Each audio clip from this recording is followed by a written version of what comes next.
আলহামদুলিল্লাহ। রমজান মাসে এখন তো কেক বিক্রি হচ্ছে না, শুনলাম ইফতার বিক্রি শুরু করেছেন। কি কি আইটেম আছে আপনার কাছে? এই যে এখানে আছে হচ্ছে মহব্বতের শরবত। কি কি আছে এটার ভিতরে? মহব্বতের শরবত, এটা দুধ, বরফ, রুয়াবজা আর হচ্ছে তরমুজ, চিনি দিয়ে বানানো। এটা খাইলে কলিজা ঠান্ডা হয়ে যাবে।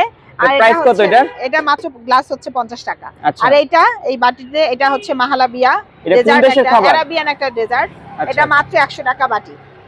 অল্প হয়ে গেল না নাকি এটা খুব এক্সপেন্সিভ? খুবই এক্সপেন্সিভ। আচ্ছা, এটা কি কোথাও আছে আগারগাঁওতে? মনে হয় না, না। কোথাও নাই, শুধু আমার কাছে আছে। ঠিক আছে। আর এইদিকে আছে হচ্ছে আমার হাতের বানানো ডিম চপ, আলুর চপ। রেগুলার যে আইটেমগুলো থাকে ইফতারে। হ্যাঁ, ইফতারে ডিম চপ, আলুর চপ। এখানে আছে জিলাপি। জিলাপি এটা কি আপনি বাসায় বানাইছেন? না না, জিলাপি বাসায় বানানো না। আচ্ছা। জিলাপি বুরিন্দা বাসায় বানানো না। ওকে ওকে। আর এখানে আছে আমার হাতের বানানো হালিম। ওয়াও, হালিম কিন্তু দেখতে অসাধারণ একটা কালার। হয়তো ভিডিওতে দেখতে পাচ্ছেন কিনা জানি না, তবে সরাসরি আসলে কিন্তু দেখতে পাবেন। হালিম কিভাবে বিক্রি করছেন? হালিম হচ্ছে একটা বাটি আছে, ওটা হচ্ছে 100 টাকা। আর আমাদের কিন্তু দেখাবেন কতটুকু পরিমাণ দেন।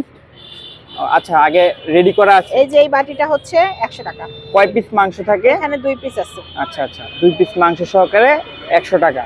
তারপরে আর কি আর আছে? এইদিকে আছে ছোলা। আর এখানে আছে হচ্ছে ওই যে বেগুনি আর পেঁয়াজি।